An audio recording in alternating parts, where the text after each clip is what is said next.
Okay, Discord out. All right. Cool. All right, recording, and I think we can be heard. Lynn's here too. Awesome. Hey, Uh, how's it doing? sound check. Can you guys hear us okay? Does it seem? And responses for that. Setup is up. Oh, glad. Avocados. The setup is very much thanks to guitar, so cheers for that. Good looking up, Brandon. Shout out to the Melon app. Very cool. Okay, just gonna get, I think they can hear us, right? Yeah, they can hear us. They're just on a Oh. 20-second delay. Gotcha. Sound is good. Cool. Oh, Kenzie, hope you can hear us soon. All right. So I think, are you good to go, Brendan? Yep, everyone says it's good. Yep. Fantastic. Hello, and welcome to Season 1, Episode 9 of the Travel Japan with Wes Mathur Podcast. Joining me here today is our co-host, Brandon Bates. How are you today, Brandon? I am perfect as always. Good to hear. Can't complain. 2021 is chugging along. So this week we will be talking about school clubs in Japan. But before that kicks off, we are going to go into our usual weekly segment of news that has been taking place in Japan, which I've been enjoying researching quite a bit, actually. Absolutely. Let's see here. All You right. start off. What's the first segment or the first news segment? Sounds like a plan. The first news segment goes to a charity drive that has helped a lot of students in Ibaraki. And this is a news segment that I very much enjoyed reading. I think it was very touching and also very topical. So jumping right into it, A+ in kindness for Tsubaka University donating over 19 tons of food to students during the pandemic. That is a university in Ibaraki. And basically, due to the pandemic and lockdown, so many retail and food service jobs have shut down all over Japan, and that is a field of work that is overwhelmingly occupied by students. Students getting part-time jobs in retail and food service to support themselves while they are studying. So that has been a huge dent in the wallets of many students across Japan, and very much noticeably so in Tsukuba University. So what they have done about that is host a food drive, basically to initially just help out some of the students if they could. However, it grew into something much larger than many of them could have anticipated.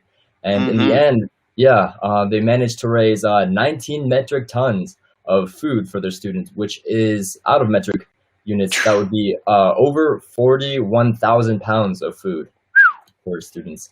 And this is not just like canned food or like kind of emergency rations. Companies, farms, many of the teachers as well too rallied together, which I thought was very touching, to supply rice, eggs, snacks, desserts, and instant ramen, of course, and seasoning for all this food for many of their students. I think it was a very amazing show of generosity. They have fresh vegetables. A local farm donated over 500 heads of cabbage. Actually, over 1,000 heads of cabbage, if you count the Chinese form of cabbage they have too. Wow. We have, local chains of liquor stores and convenience stores donated a ton of snacks, a ton of chocolate bars, so you're not That's just like a full warehouse of food, man. Yeah, Like a yeah. full warehouse of food. That's insane. Exactly. Without a doubt. They have rice, and they have fresh eggs. They have over 1,200 cartons of fresh eggs containing 10 eggs each. And so basically, this drive was kind of impromptu. They didn't really expect news coverage. They didn't really expect anything in return. But the fact that so many companies and individuals came forth to donate made headlines, made a big dent in Twitter, and also fed all the students, which was the goal. They told the students basically to show up with their student ID to receive a care package. And the food was so abundant that they actually told students in a second email to bring a roller suitcase if possible, so that they could carry all the food back with them. Take it with them. Yeah. It's really a touching display of kindness, I thought, which was great. And then it says in the news article, warming the hearts and stomachs of students, which is fantastic. And a good amount of my friends in Japan here are students now too. I haven't heard anyone vocalizing their lack of food to me personally, but I mean, that's just, a lot of them don't want to complain, I think, and I think it's fantastic that they now can eat, because I know a lot of my friends here have lost their part-time jobs, which is rough when you're on your own paying rent and feeding yourself through your studies. And they're great photos just of boxes and boxes of food filling up the warehouses, and I was very glad to hear about this, people banding together to forge through this pandemic as a community. Yeah, looks like the supermarket chain Kasumi donated 4 tons of noodles. Could you imagine having Wonderful. that many noodles? I can't. I cannot. I would like to, but I cannot. Like, you got to think about that. Noodles aren't that heavy.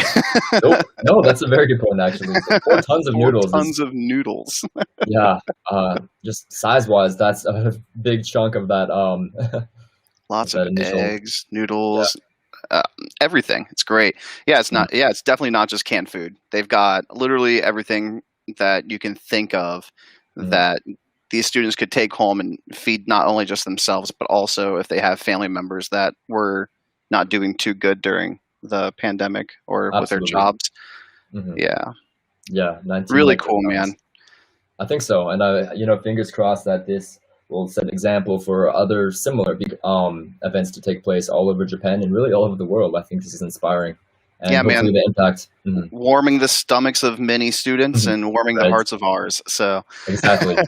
Yeah, yeah, I feel it. I'll post the photos of this on Twitter afterwards because just the visualization of what 19 metric tons actually is in food is quite a sight mhm. that they have here. So I'm excited about that.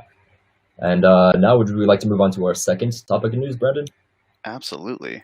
Very cool. So it does look like Japan may extend their state of emergency. Mhm. Japan officials and the government are probably going to push the state of emergency a little bit further. Um, it says that roughly 11 prefectures are currently under effect. They started Yeah. on January 7th.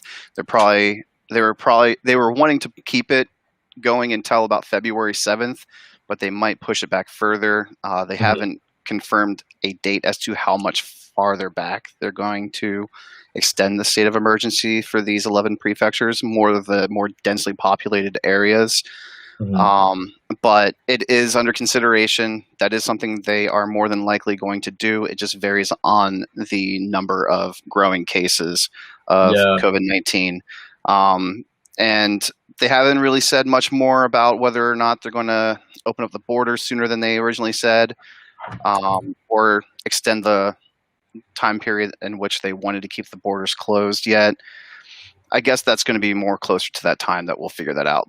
But yeah, Yeah. I mean, there's not really much to be said about this article other than the fact that if you were hoping that if you were living in Tokyo or Kyoto or Osaka and you wanted February 7th to be that day to chill out on the hardcore, rules they're putting in place for you, well, the state of emergency is going to continue on a little bit further. They just don't have a date yet. Yep. But to be fair, it hasn't been 100% confirmed yet because they haven't given us the expiration date. It may still be February 7th. So, again, it Mhm. really does just matter as to when these rising numbers, where they're going to be here within the next week as to whether or not they're going to keep pushing it further. Because February 7th is right around the corner. It's like That a it month is. and a half away. So, Yeah. That will come but, up quick. but yeah, that seems to be all I can say about this one for sure. It's short and Mhm. sweet, but not so sweet at the same Yeah. time. So. Yeah, it is unfortunate. The pandemic here was declining rapidly until winter. There are some people that speculate some factors that the pandemic could have increased here in its density, basically because a lot of ventilation that was taking place on trains and buses for public transportation, having the windows open during the rides can't be done during winter because people will just freeze. And Hmm. anyway, the past couple weeks, especially Tokyo, did declare a state of emergency because of a huge spike in daily cases and deaths too from the pandemic. So state of emergency was declared there. After the state of emergency was put into place, which definitely limits the amount of transportation that can take place for people. More work would be either done remotely or canceled, and no events, without a doubt. The daily cases, were dropping significantly after that, but not significantly enough to lift the state of emergency after it was planned to expire. So that's unfortunate. I had so many plans in Tokyo this past year, which have all been canceled. But safety first, and whatever. Yeah, Hey, think of all of us who had plans to just visit Japan in general. fair. We Good all have point. to sit here and wait for your borders to open. You just got to wait to go to Tokyo in a couple Fair weeks. point. I'll be counting my blessings. You won't catch me You get to complaining. look out your window and see what we're all waiting for. So Yeah, no, true enough. there True is enough. that. There is that. Yeah, yeah. Safety first, and whenever when the vaccine shoots out, that should be a beacon of hope for anybody hoping to travel, hoping just to get back to work, and hoping to feel safe again in society. So yeah, that's short and sweet, short and not so sweet, I suppose. But that's it. State of emergency in Tokyo and several of the prefectures extending, most likely past this month. And yeah, I think that wraps it up for our second topic of news. Should we go on to number 3? Absolutely. Very cool. So this one is a nationwide change of the legal age of adulthood from 20 down to 18, which covers not all rights of adulthood, but a majority of them. So as opposed to 18 in the U.S., which many people, listeners, may be familiar with, you become an adult, you are able to get a credit card, you are able to get a job without parents' permission, and you are able to rent an apartment. That age has been 20 in Japan, also, which is the legal drinking age, the legal age you can buy tobacco and gamble. However, the main reason that this amendment to the Constitution changing this from 20 in Japan to 18 has been put into place is that a lot of students who graduate high school in Japan at age 18 or 17, 17, yeah, they can't get an apartment, a credit card, oftentimes not even a job without or even their parents. A bank loan for college. Like, exactly. They still have to rely on their parents till they're 20 for all of that stuff. Very true. And especially, it says here, some students who may not have the best relationship with their family, with their parents, this can be a major setback with becoming independent after high school. Many people, as opposed to pursuing further education, decide to go right into the workforce after high school. And, I think that's a fine choice. I think to each their own. I don't think there's a blanket statement, which is the best choice for any young person. But they're set at a disadvantage because even if they are making the money and able to pay for themselves, they were limited. And that is a major reason for this change to this amendment to the Constitution. So I think that's a positive. They do poll many high school students whether or not they think this is going to be have a positive effect on society or a negative effect. It seems most people do think it will be positive. 48% think it will be positive, and 33 are undecided. 15 think it is not a good thing. But I do have a friend, Yuta, a really good friend, who did go right into construction work after high school. Great guy. And I remember hearing him complain too that it was so difficult. Exactly what you said, Brendan, getting a loan for him to get his motorcycle and his apartment right after he graduated high school. Yeah, and you can't even get a credit card or a line of credit until you're 20, or unless you're like signed on by it under your parents' name as well. Mobile phone contracts, that says, as it states here, mobile phone contracts, you couldn't get your own phone line. Ridiculous. Until you're 18. In America, you can just buy you don't even have to be a certain age. You can just buy a cheap flip phone or whatever, smartphone from a Walmart and get a prepaid card. They don't care here about how old you are to get a mobile line. But I think that also has something to do with like a line of credit. Yeah, you might have to get a line of credit. Financial accountability. And it could also, another one that it says is it allows you at the age of 18 to undergo sex conversation treatment.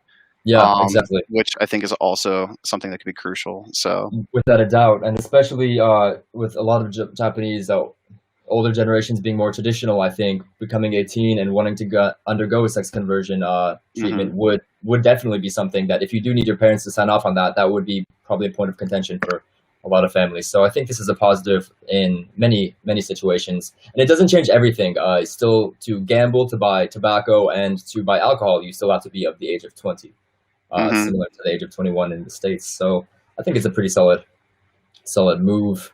And a big thing is, a huge thing here actually, is a coming of age ceremony, which is when you turn 20, you have a big celebration with everyone in your hometown. A lot of my friends always were excited about that, going back to their hometown, meeting everyone they grew up with, and dressing in Japanese traditional clothing, mainly for girls, and for guys, you put on a suit. You just celebrate. We're adults now. We can hang out. I was reading up on that. I don't know if that's going to be changed. I think because that's a point of tradition, it's going to stay the same, because that's also when you can drink, and that seems to be a fairly big part of that celebration. That was 4 days ago, actually. So I feel my heart goes out to all of the people unable to celebrate that this year due to the pandemic. Unfortunate timing, but again, it is definitely one of the big celebrations every year. Is when everyone, because that's how they do it, right? It's not like everyone celebrates their 20th birthday. Everyone celebrates like a certain time of the year for people who turn 20 that year to celebrate their 20th birthday. It's really cool. Yeah, it's a great thing. I was always kind of It's envious. so unlike anything that would be done in America for sure. Oh yeah, absolutely. And getting a bit off topic with this culture, but you hit on a good point. I've never like heard this explicitly said, but I have noticed being here in Japan, a lot of my friends don't have a huge birthday celebration for themselves. Hmm. It's a bit more low key. I don't know exactly the cultural reasons for why that is. However, the fact that once everyone does turn 20 and can drink alcohol, they have this huge celebration, largely set up by people from the city. It just seems like the coolest event. My friends have the best time at that. Usually, it's also similar. Seems similar to what a prom might be for many people. I gotcha. It's kind of like a rite of passage. People drink for the first time. I mean, I don't know. Probably not Legally, legally legally drink for the first time. time. Because I mean, in Yeah, Japan, you can literally go to like any vending machine, and they don't even like you don't even have to scan your ID to get booze out of it. You know, very true. Yeah, you can literally buy beer out of vending machines, and they just trust you because that's how trustful their society is. Like they're very like, true. we'll just assume that you're old enough to drink if Yeah, you decide that you're going to buy this. You know, yeah. if something like that was to even exist in America, they would make sure that you scan the bottom of the backside of your, ID to show your Uh, age and everything, and yeah. it would load it up into their computer and tell you Right. whether or not you can buy that beer out of a vending machine. But no, Not to no, mention, I feel like those vending machines would just be carted off in someone's truck, like stolen in the middle of the night within a week. absolutely. It's not logical. It's not logical. Yeah, I and a do lot have of my to ask though, like in America, mm, um, turning the age of 18 is also for adult content, such as, you know, ah, the obvious pornography and such. So like yeah. hentai and such, like stuff like that. Mm, Would you uh, be able to go to like adult stores or hentai manga stores at the age of I 18? Because don't they know don't for specify sure. that. So when you buy alcohol at a convenience store, you press a button that says you're of the age of 20. And also, not Hmm. that I know this from experience, but when you buy an adult magazine at a convenience store, you just have to press the same button. I didn't read in the article if that has changed. I'm assuming that's along, it's still going to be 20. But the fact remains, I don't think they're very strict. But I think it's on the honor system, as far as I'm aware. Yeah. Hmm. Yeah, So I wonder if that's going to be 20 years old. Well, if they're going to interesting. push push that kind of adult content. I'll ask my friends. Yeah, random fact. This is something that did surprise me about Japan when I first came here. They do have adult magazines, or they did, in every single convenience store right out there in the open. That changed only last year because of the 2020 Olympics that were supposed to be held. They didn't want that Ah. image to be since a lot of foreigners were going to come in and have their first impression of Japan. Didn't want to have that whole section that used to be out there, Hmm. convenience stores. So that's Makes done you now. wonder if it's going to convert back then, because Who's to they say? can't. Because we didn't discuss this. They did cancel the Olympics again. Yeah, Did you yeah. read that? Yeah. So Uh-huh. we didn't get to discuss this yet because I think they just mentioned it or they just announced it like last week. But Mhm. Japan did decide that they're going to cancel the Olympics again for Yeah, 2021, unfortunately. And yeah. I mean, obviously we can understand why, but that's are they even going to host the Olympics at this point? Want to The know? Japanese government invested so much money into the infrastructure in all these cities and Mm, marketing and rebuilding these small businesses and big businesses almost from the ground up in some cases yeah. to cater towards foreigners for the Mhm. Olympics. So is everything just going to kind of convert back to how it was because it's just been pushed Yeah. back for so long? I don't One know, can only man. speculate. One can We'll only see. speculate. We will. Not to mention all the merchandise. It was really financially devastating to so many companies. Hotels built extra buildings to Hmm. accommodate all the travelers they were expecting. So many brands. Shout out Tokyo 2020 Olympic merchandise. That I Yeah. mean, I don't know. That's so And think much of how many like influence. bars and restaurants that had no issues with people like smoking cigarettes and cigars and stuff indoors. Yeah.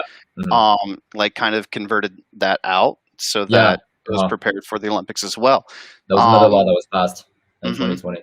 So Exactly. who knows Good if point. they're just gonna? I'm sure there's still a lot of small mom and dad, pubs and stuff in rural Uh-huh. areas else in Japan that don't give Believe a shit so. about that law. They're just Yeah. still smoking indoors, but um, we'll see for sure. Uh-huh. That we will, yeah. Uh-huh. So yeah, bit of a tangent, but I think that's an interesting topic and topical to touch upon as well. And do you want to jump on to our last topic of news? Yeah, absolutely. Very cool. Let me just pull that up real quick, actually. This one's a bit different. This one was interesting. This one's pretty fun.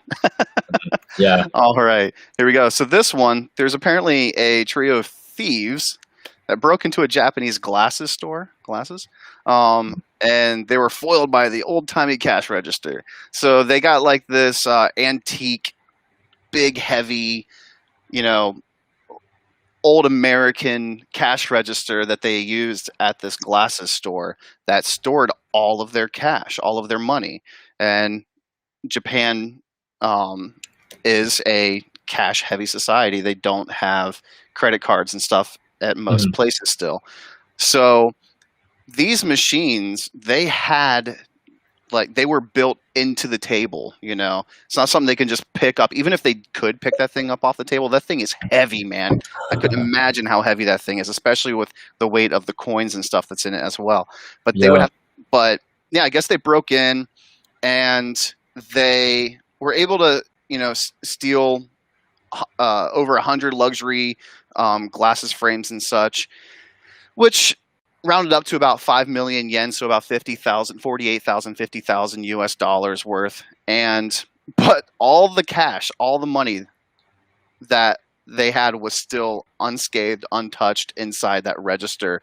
And it's kind of cool too, because that register alone is worth more than all the money and glasses frames that they had combined in that store. So if they were able to steal anything, that register probably would have been the thing that would have made them the most money.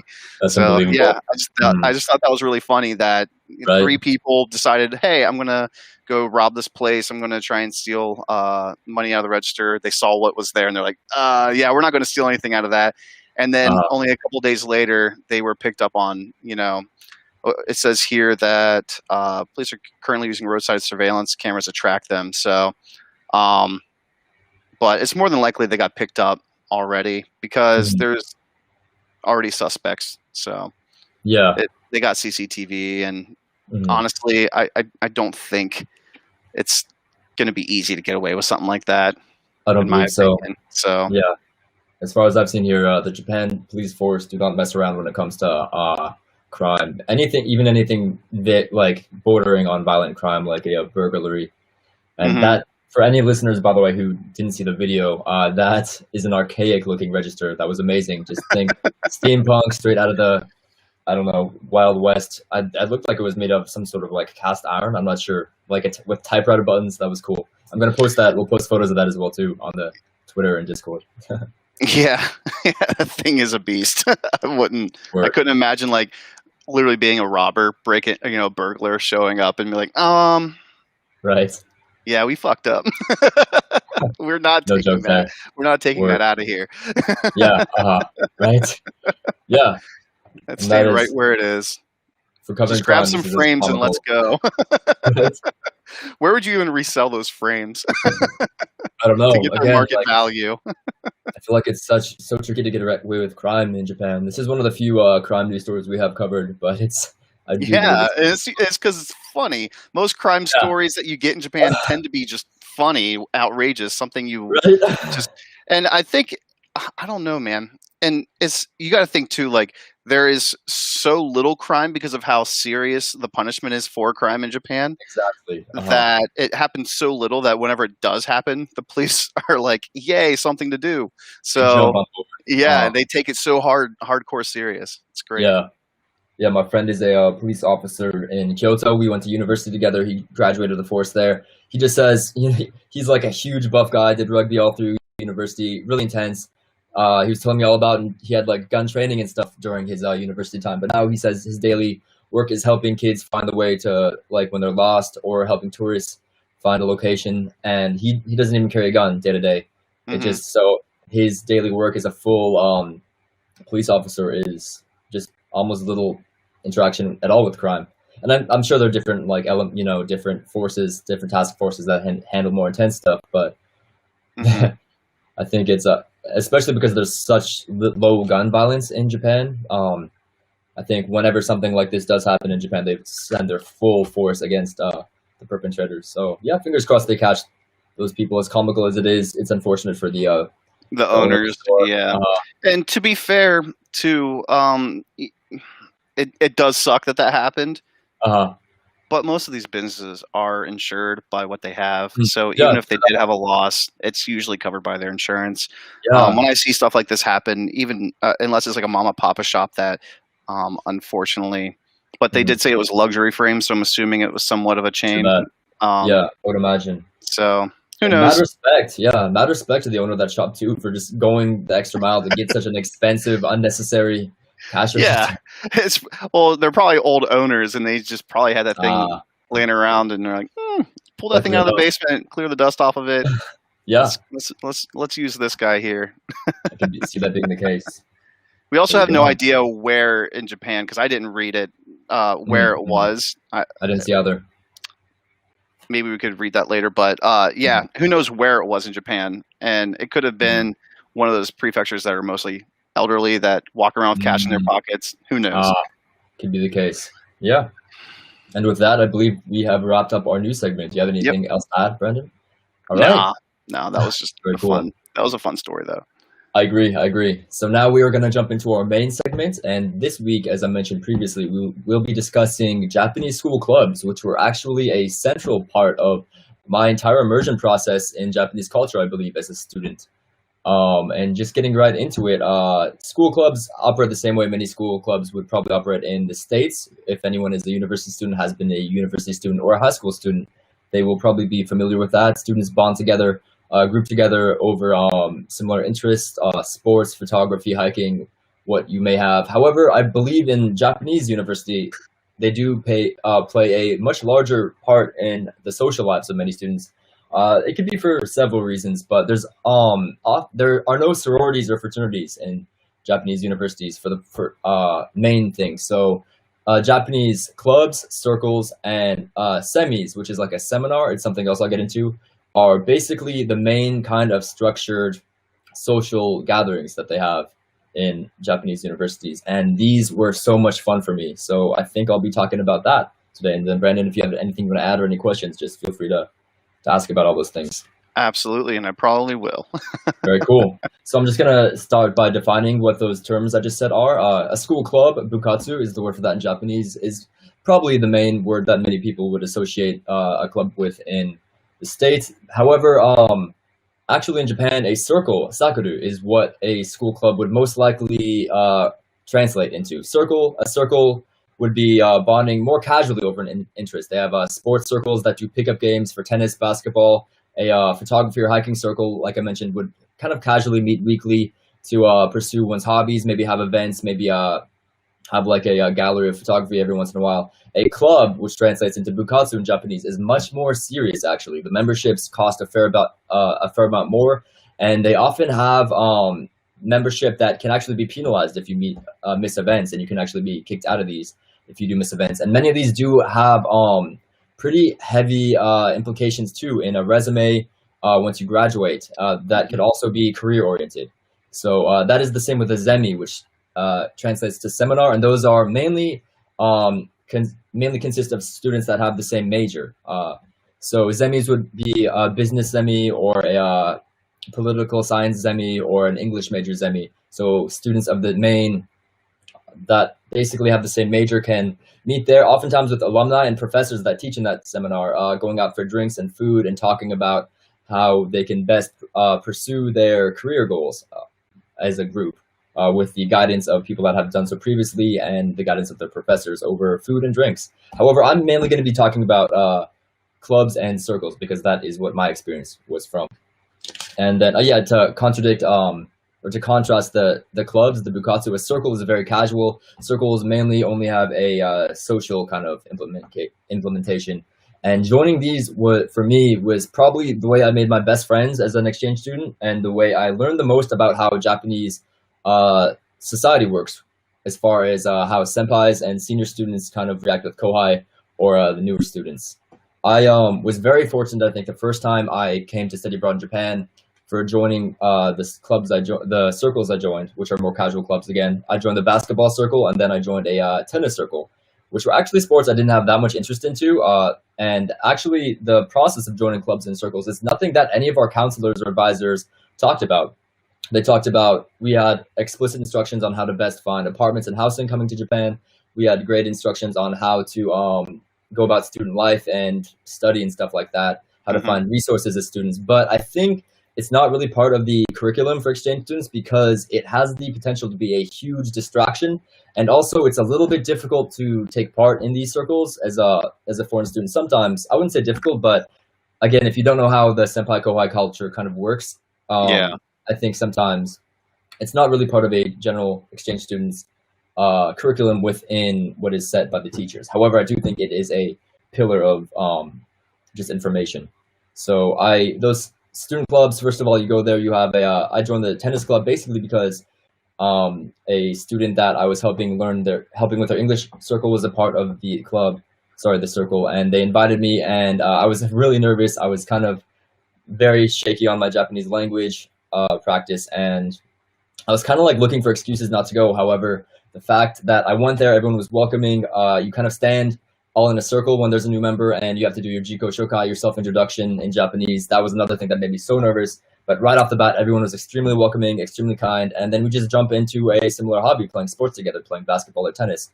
And that was the beginning of many friendships within that circle, as well as the older students in that circle, really kind of like teaching me how to interact with what led to be kind of work culture for me. The things I learned in those circles is the way I react and act in those circles is the way I now act within work culture in Japan, if that makes sense. Hmm. So I found that to be very helpful. Yeah, I think it's definitely important, in my opinion, not just the social aspect of getting to know people in school, if you're going to go to school in Japan, to join a club, but yeah, it shows character whenever you're applying for jobs in the future as well. Yeah. Mhm. Yeah, absolutely. When most of these circles comprised of as far as events, and so springtime is when university and all school actually begins in Japan, as opposed to many Western cultures that I believe start in the fall. All growing up, my schools in high school and university, the year started in the fall. So springtime is when the school year starts in Japan, and they have a festival where all the clubs and circles have a stall, and all the students go to basically see all the clubs, see what they have to offer, and kind of get a Mhm. sense for the atmosphere that the club has to offer. Kind of many clubs and circles in school become kind of famous or infamous, I guess, sometimes for being more serious into sports, or more often the case being very non-serious and kind of like a party circle. Yeah. So you can kind of get that vibe just with going to the stalls. Like they'll be selling alcohol or something like that, and kind of like playing games or something, like chanting and being kind of more wild. Or you can get a sense, like right when you go to the stall, that they're all very serious about photography, their sports. I'm sorry, I keep using the same examples, just the ones that I joined, which I was Yeah, very excited absolutely. about. Mhm. Were you in a club in American schools? I was in I don't think so, actually. I did join a couple in the beginning. Did join the judo club, Judo but club. that did translate basically into classes, and they were only Mm, a club because they were on student campus. And then I did join the photography club, which probably is not a gotcha. surprise because I had immense interest in that, which was great. And I did join a club in Japan too at that school, which is the Bukatsu, which is the more serious one, and that was for photography. And immediately I could Mm, tell the difference between the tennis circle I joined and the photography club, which I joined. The tennis circle, we would meet once a week. We would play tennis, not really seriously at all. There were some people there that would not play tennis at all, actually. And then everyone would go out to get dinner, drinks afterwards.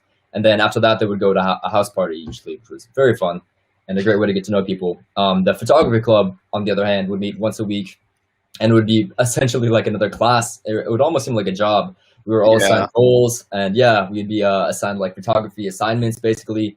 And every 2 months, they would have a gallery, a photography gallery. So everyone would be assigned roles on how to best set that up, and Oh wow, that's so very serious. different atmosphere. Exactly, I yeah. was actually in a photography club myself, and it was just Hey, a group of go. people that met up at one of the big parks in downtown, and Nice. we would walk around the city and just do street and landscape photography and portraits and stuff. But it was like we didn't have roles or assignments or classes about it. It was just all of us just walking like a herd, taking photos together and just discussing That's stuff we awesome. like to do with our cameras. So, I love it. and what type of cameras are out there. So, Yeah, right. And I believe things like that can be so helpful for learning a trade or a skill or a hobby. Did you find that to be the case for that?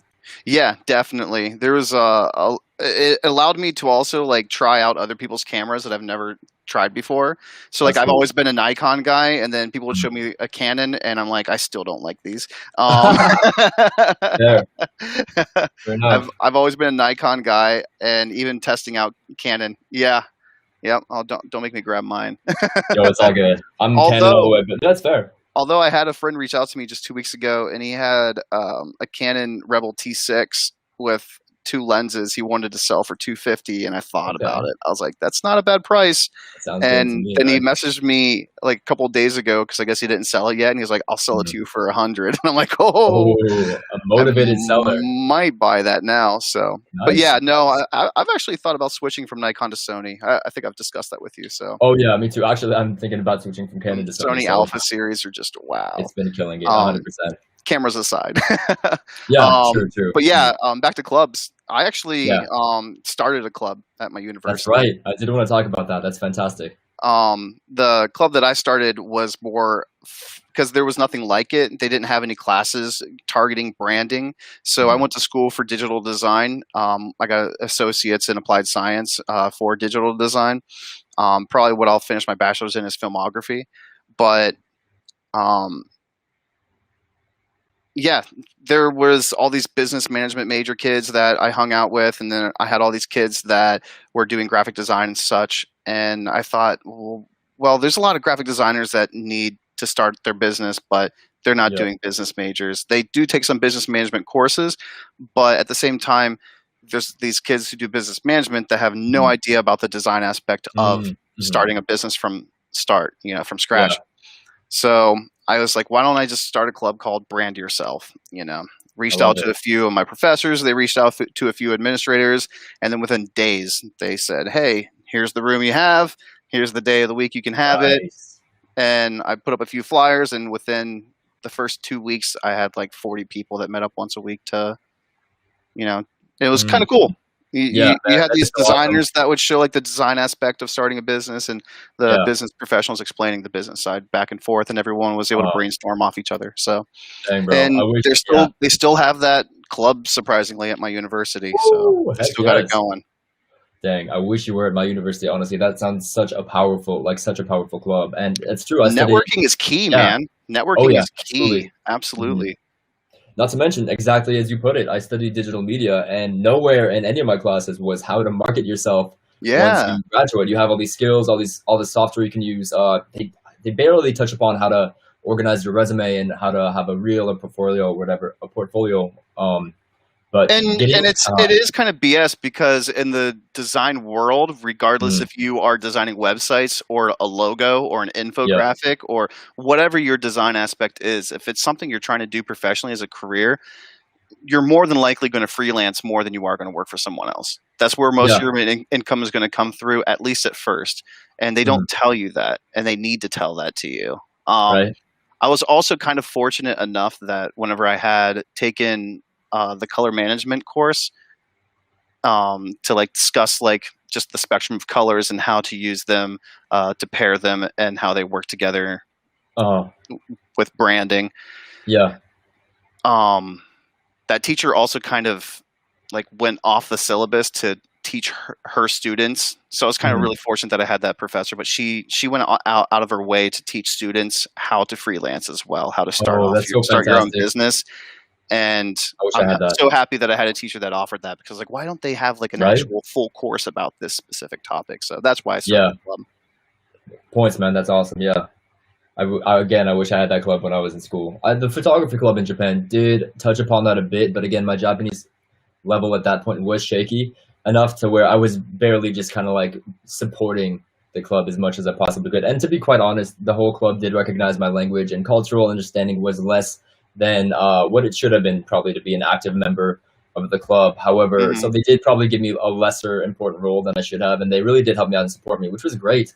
And that taught me a lot about how like an image of maturity in, I believe, all of Japanese culture really does kind of consist of being interdependent and being a powerful member of the group, so the group as a whole can work as a functioning unit, which is a very cool insight that I don't think I really would have picked up on if I didn't join these clubs and circles. And They're quite better. I'm sure even as an adult outside of school that there's clubs that you can Yeah, join. Like absolutely. me for instance, I'm in like several different like social media clubs that I Oh, thrive heck in, yeah. and I love That's them. fantastic. I'm in a moped club, Dang. mopeds for Central Ohio. Like, dude, there's Fire. so many people that blew my mind how many people ride What? mopeds. I Yeah. my because my friend had 7 of them in his garage. I'm like, why do you have so many mopeds? And he's like, dude, you got to That check is out this so cool. club. Sent me an invite, and I was in. So Dang. yeah, they do like weekly meetups in the summer, and Wow. there's like a Central Ohio Subaru club. I got a Ooh, heck Subaru, yeah. so everyone that you get like 30 people show up in their STIs, WRXs, Imprezas, whatnot, and I'm even a all few about people that. with like supercars like Lotuses and No Ferraris way. and whatnot. And we all meet up like once a month, and we go down to like Hocking Hills and cruise through the backcountry roads together in like one massive line of Subarus. Yeah, like Oh, that's so cool. there's definitely clubs out there, and when Yeah, you get out of school, I think it's good to be part of like a community of something you're passionate about in general. 100%. That's so Yeah. true. Yeah. And if you are traveling even to Japan without a student or working here too, I often recommend meetup.com is Hmm. a website I think that does propagate just promoting these meetings and joining these meetings. They have that operates also in major cities in Japan. They mainly have ones for English practice in Osaka and Tokyo. So if you come here to travel or work, you can meet people that want to practice English. But another thing you touched on, I think it's so key to make friends across cultural or language barriers based on a common interest. That's Yeah. another huge thing that happened with joining these school clubs.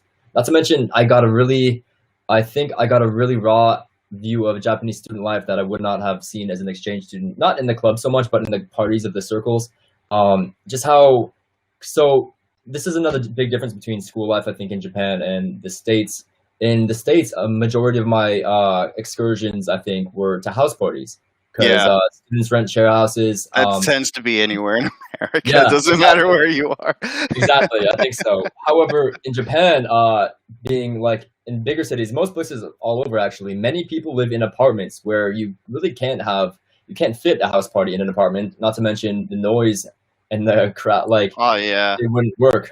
So, but We had that issue at the ski resorts that I would work at because like all the employee uh, housing was like these oh yeah, pods of 3 bedrooms but shared living and kitchen spaces, and uh, everyone. So you'd have like one guy host a party, and his yeah, 2 roommates had no idea what was going on. They'd come home to 50 people in their house, and they're like, that's and I wild. can't go to sleep because I got all these people in my house partying. Yeah, It was chaos. Yeah, I know exactly what you mean. Like right, yeah, yeah, it's not logical. You shouldn't do it, and yeah, so true.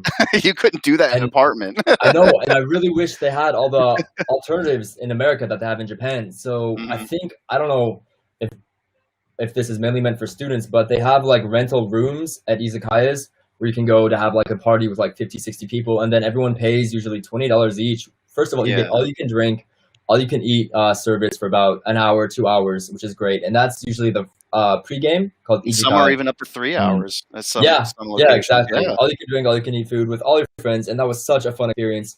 I learned all the Japanese drinking games there, which were another really interesting element about the culture, and it was great Japanese language courses. Not to mention again the friendships I forged there.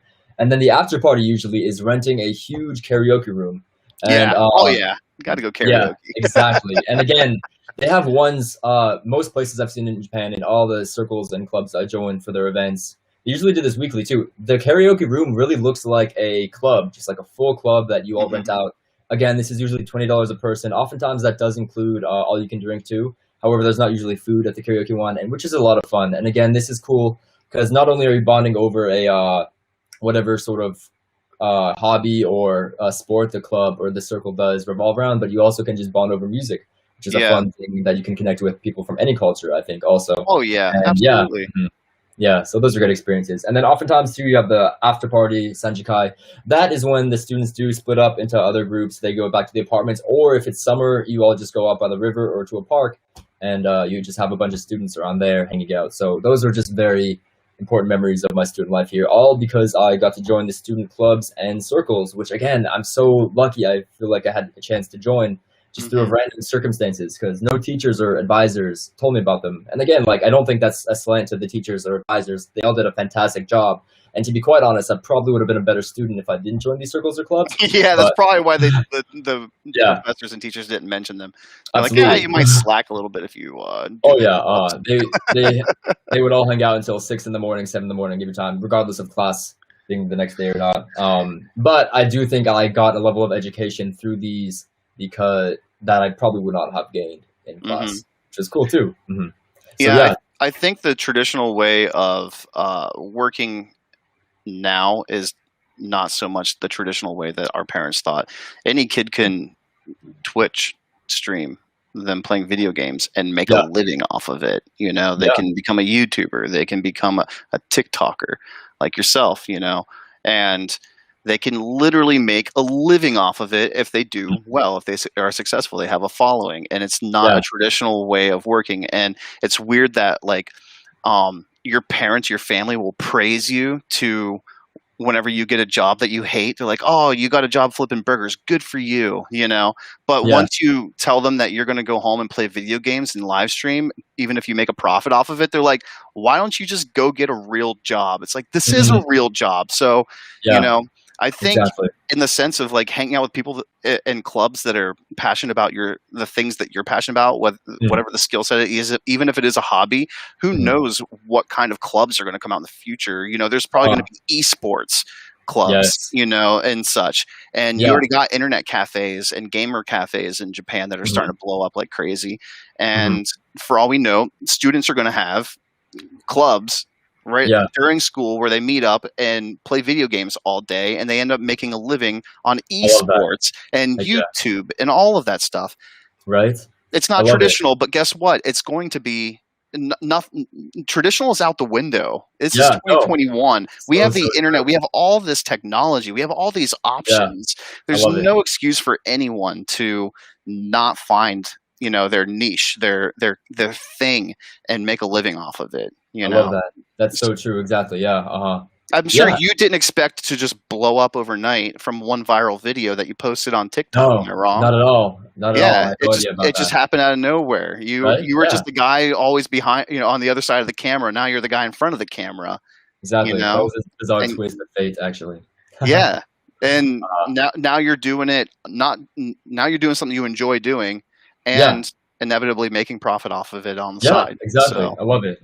And that's so true. That all did come from really not through a traditional path of education, but really just kind of pursuing what I wanted to do. And I mean, diligently pursuing it, learning the language of Japan, because my content is all Japan related. I don't think I would be able to talk about this if I didn't have, you know, 4 years or so of experience. And not to mention, back to student clubs and stuff, getting that sort of like firsthand experience, seeing how people react here, I guess organically. And back to your point also about education, non-traditional education, I think the fact all the work experiences I have here, all the business interactions here, they very much mirror the interactions I had in those circles and clubs. That's the way that I was taught to respect my elders there and have the elders kind of like lead me to teach me how to react within these social settings in those school clubs is the exact same process in which I meet my clients, my coworkers, my bosses as working in media in Japan, and kind of like following their lead, pouring their alcohol, serving their food, and having them lead. And then the same thing when I have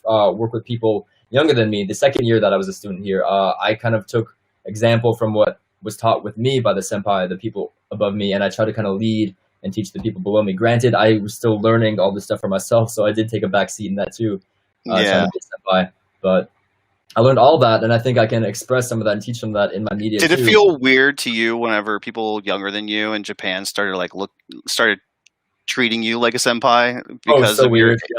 Because you're not. It's just something you're not used to. It's definitely something that we're used to be taught by those. You know, regardless of age in America, if you're better at a skill set, then we listen to you. I don't care if you're younger or older than me. If I want to learn from you, I'm going to listen.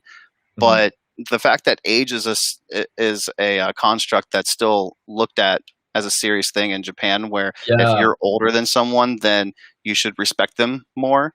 And 100%. Yeah, I don't know. I feel like that would be strange for me at first too. Like, if I was in Japan for a couple of years and out of nowhere, I met a few people that are younger than me, and they started taking me as a leader role.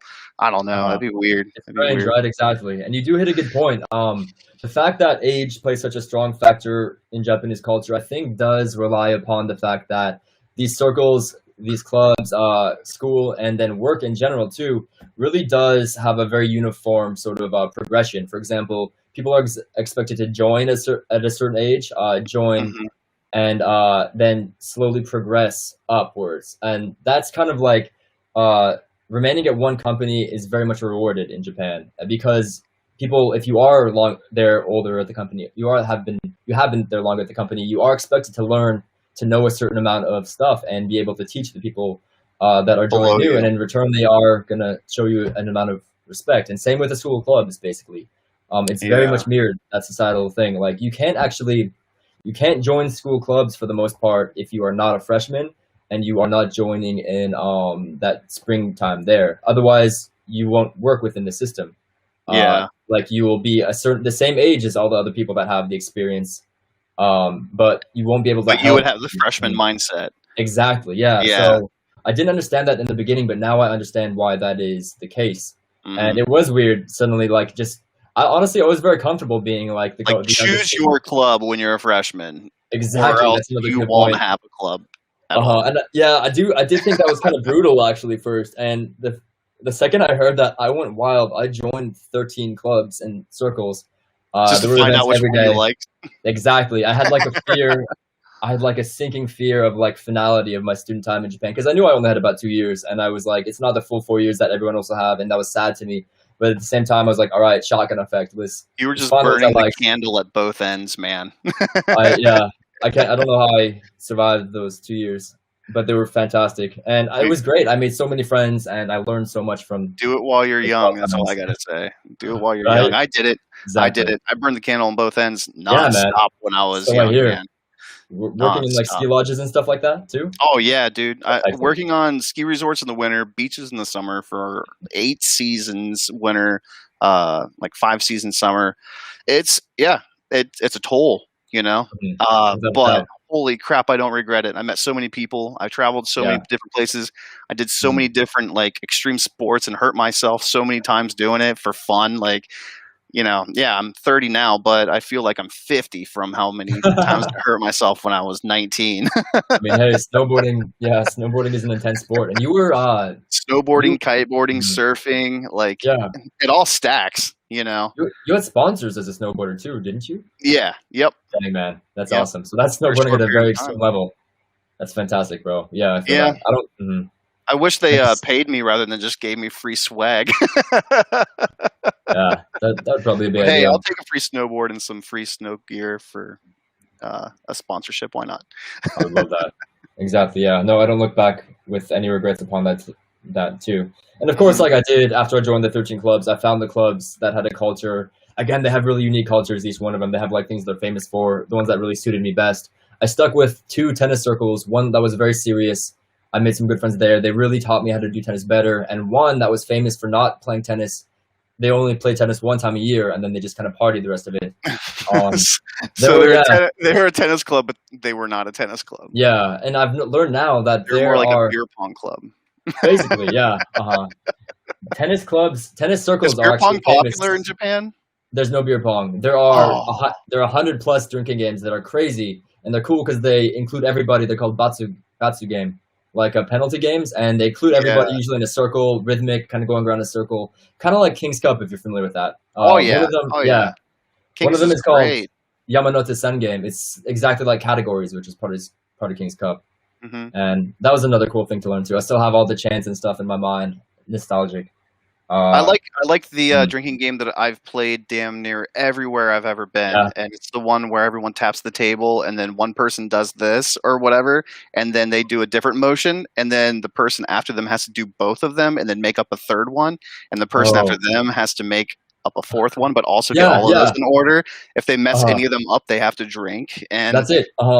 but the more you drink and the more you do it, the easier it Yeah. is to mess up, and it's that one I've played every state I've lived in. every country I've been to, everyone knows that drinking game. I love And that. They have the same I one in Japan too. see, yeah, it's Yeah, just such a fun you game. just build upon the actions. It's called like mozzarella. It's called, I think it's literally called the mozzarella cheese game. Well, there's so many. One's called the The mozzarella cheese mozzarella game. cheese Yeah. game. But the twist on that one is each action has to get visibly more intense than the last one, visibly more louder or more wild. And if the consensus of the group is that your action was not more wild than the previous one, then you're out. And then you lose too. And there's one that doesn't have that element too. It's called some other kind of cheese. I forgot exactly. But we can do a whole nother podcast on drinking. Oh too. yeah, we could definitely do that. And I'm so glad I got the chance to do this. And I do want to end a lot of our segments, now that I think about it, of kind of like recapping all we talked about into some sort of advice, condensing stuff into advice we might have for people that want to travel, study abroad, or work abroad. Mhm. And for this one, I guess, as many could guess, definitely push for joining student clubs or circles if you are going abroad. And if you're here studying abroad, circles would be easier. Honestly, the photography club was a mission. It was a lot of work. It was like a whole nother class, but I learned a lot from that. Mm-hmm. So I hope you get that chance. And regardless, even if you are someone who doesn't like doing clubs, just have fun. Just enjoy your stay and try to do something different every day because you're somewhere new. I love that, man. That's 100% try to part do of something it. different. It's so true. Mm-hmm. I'm wondering if anybody has any questions that we can answer. Sorry, we've been kind of neglecting everyone's comments today, but I don't know who's all still here. But we can take a look and see if anyone has any comments that we could answer. Yeah, let's scroll through that. That sounds like a good idea. And thank you for listening. That basically wraps up our topic on my experience on student clubs and circles in Japan. I have to name out some of the cool ones I joined. So tennis circle was very cool. Basketball circle, those are all very self-explanatory. There's light music circle, which was very cool. Brandon, I know you're also a musician. Yes. But light music club, it's called Keion Circle, Keion Sakuru. It means it's basically if you play an instrument or if you're a singer or if you have interest at all in usually rock music, but music in general, you join these circles. There are different ones in this school that usually have different genres. I joined one of these as a bass player because I played bass and guitar, but my friend lent me a bass. So you join these circles and you state what sort of instrument you play, and then they put you or you put yourself into bands. You choose songs to cover and you practice these songs, and then they hold festivals. That's wild. That's so cool. It's so much fun. I had amazing friends. Yeah, I loved that backwards and forwards. And if you're just crap at an instrument, you can just be like the sound guy. Yeah, no, exactly. They had people too that were just part of it. And then of course you have crazy parties after the festivals. It's such a fun, inclusive environment, and I made great friends there. I was not that good at bass and guitar, and I don't think anyone knows because I never sing, but I'm an awful singer. But the fact that I could speak English, they put me trying to sing some of these songs just for the fact naturally. Yeah, exactly. So that was embarrassing, but I had so much fun, and so there are clubs. Some of the most embarrassing moments are the ones you remember for the rest of your life as the most fond moments. So true that. Yeah, I can't tell you how many times I would go to like karaoke, and I'm like, I am not going up there. You'll never see me up there. 10 beers later, I'm like, I'm singing. There we go. No, exactly. 200 strangers. Yeah. Looks like Lizardbot wants to know what your favorite spot in Japan to take photos is. That's a great question. Top it off with some that's kind of obvious, but a mission to get to the top of Mount Fuji during the sunrise. It's epic. It looks like half just alien crater planet just above the clouds. Looks like another world. And then there's also the ancient Japanese temples and stuff like that around there too. And not to mention like a ramen vending machine. It's such a surreal area. The sunrise there is just a harsh light. So definitely if you have a reflector to make it so your photos aren't a silhouette, it's an amazing place for I think low key, if I was in Japan, I would find abandoned buildings because there's a lot of them, and a lot of them, they're just open for people to enter. They don't have security. They don't have no trespassing because no one really owns it. The banks, it's not like America where like you see an abandoned building, it's locked up and the banks are like, no, you can't go in there.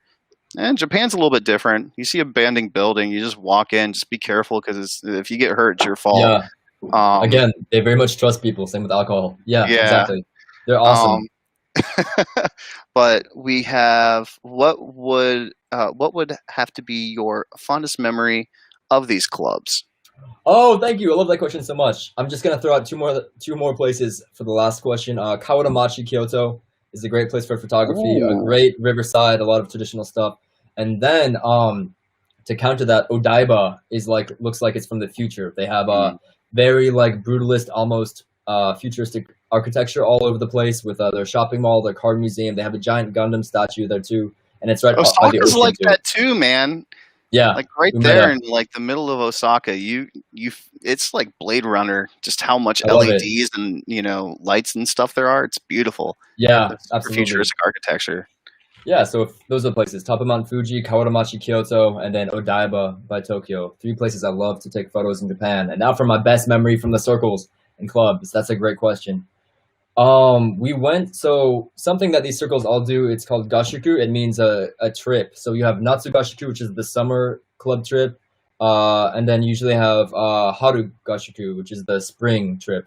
And I went on several of these. One of them was on a ferry. The whole club gets together as a group. We went on a ferry to an island to go camping there. Usually they take place at these old Japanese houses called ryokan, which also have a hot spring in them, and then you all sleep together Mm, kind of on the floor. Just everyone kind of brings a sleeping bag, and you have like a tatami to sleep on there, and a huge yeah. party room also. Those are amazing memories. Let's pinpoint one in specific. The most kind of like notorious party tennis circle I joined, I think it's safe to say the name Purple. Um, like all the party circles and clubs at my school, I shouldn't say the name. They all had either the name of a color, like purple, white, orange, orangey, or the name of a fruit, strawberry, cherry, something like that. I don't know why. Anyway, so we went to a to Fukui all for our summer trip. We stayed by the beach. We had a beach barbecue, which was so much fun. We did play tennis that time, which was great. I did like playing tennis. We did And actually then play tennis. yeah, yeah. And then we had Undokai, which we played other games like that after like only go like a big game of tag with penalties and stuff like that. And anyway, so then it comes nighttime. We all take like go to the hot springs. The boys and girls separate. We play and then we kind of hang out. All and that's also when they have like a ceremony where because it's summertime where you kind of like recognize all the new students and you kind of like tell stories about crazy events from the past clubs. A lot of these Hmm. clubs and circles have been around, yeah, for 50 plus years. So they have like legacies, which are very interesting. That's So you cool. hear like, yeah, you hear stories about like famous people that were in these circles or clubs and stuff like that. But Or anyway, people, then the or after people who are party. like currently famous, not Yeah, just yeah, their fame exactly. because of the club, but like their Oh current yeah, fame. like current Yeah. like no one like crazy famous, but current like successful or famous Hmm. people that were in these clubs. A famous animator that did like animation on one of the Gundam series was like in this tennis club, but I didn't understand most of the other names to be honest. But anyway, then they take you into the big room too, which was the most wild party too, just overlooking the ocean, a big traditional Japanese like room, and then they covered all the floor with plastic and the walls with plastic too. To be honest, it looked like a murder room from like the Dexter.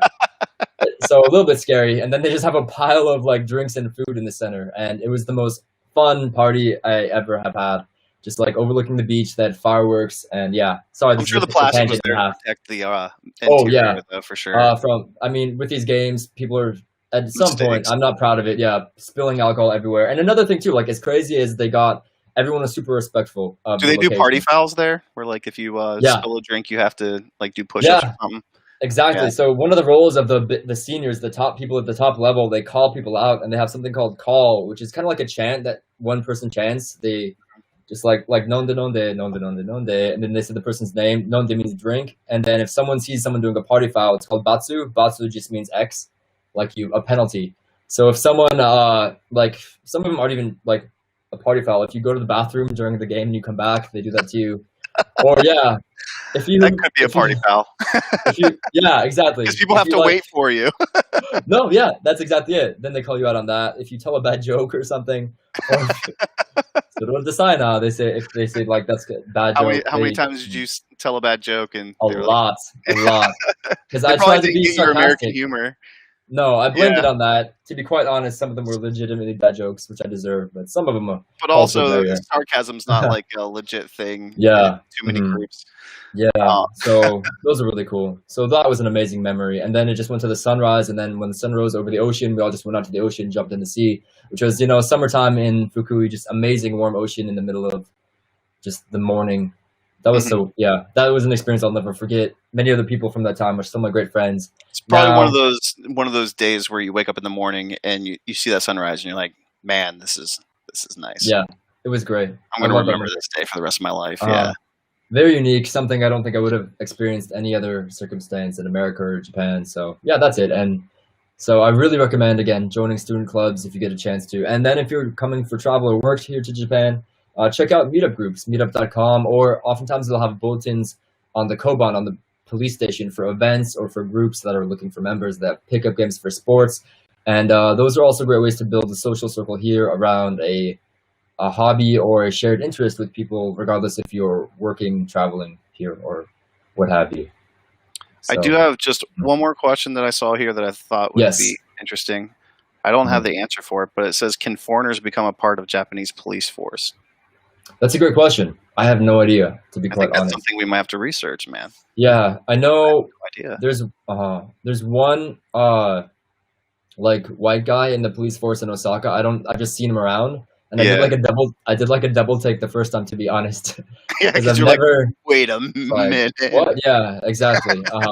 And then everyone I was with kind of like just already knew, yeah, I've seen him around. I So think every industry in Japan needs like that token white guy.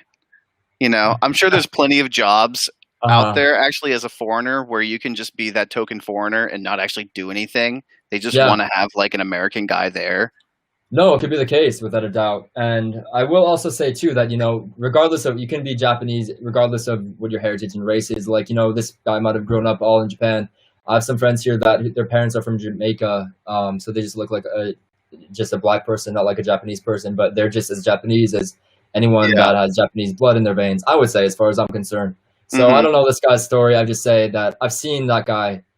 Just he looks basically as white as I do.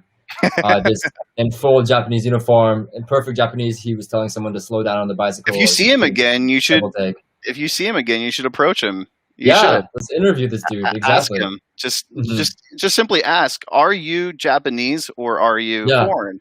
I And will. if he is foreign, say, "You just answered a question I was wondering, which is, Let's bring him on the podcast. can can foreigners be, Yeah, added onto the Japanese police force?" yeah, So, exactly. So I don't but know if that's the case, but I'll research that. Thank you. I've been taking notes about stuff for this podcast and all the other things. If for people listening, I'm holding up my notebook to the screen. you can Uh, definitely hit Wes up on his live streams on TikTok as well. He does a lot of yeah. Q&As on there, a lot. Oh, yeah. I try to do that whenever I can. I'll be doing that again at some point today, probably in 2 hours after I go get some food after this podcast goes. Uh, podcast is done. And yeah, thanks for these questions, by the way. I really appreciate this. And I think since the podcast is wrapping up now, we'll throw out some of the logistics too. If you do have comments or questions or stories of your own about travel that you would like us to cover or even read out and share on this podcast, you can email us at podcast@wesmathur.com with questions, comments, or stories of your own. And then we can go into depth on that. If you ask that question in that, I could research it. We could definitely talk about that so that we can definitely go in depth with any of these And comments. please, for any listeners, if you do have your own stories, we would love to read them out loud. Please Yeah, send us your exactly. stories. We want some good stories. We just pretty much got this email up and live recently, and we're just waiting for your guys' stories to share with the rest of the world. So That's yeah, right, exactly. And I have only done so much in my time here, so at some point I'm going to run out of things I've done, or things I've seen.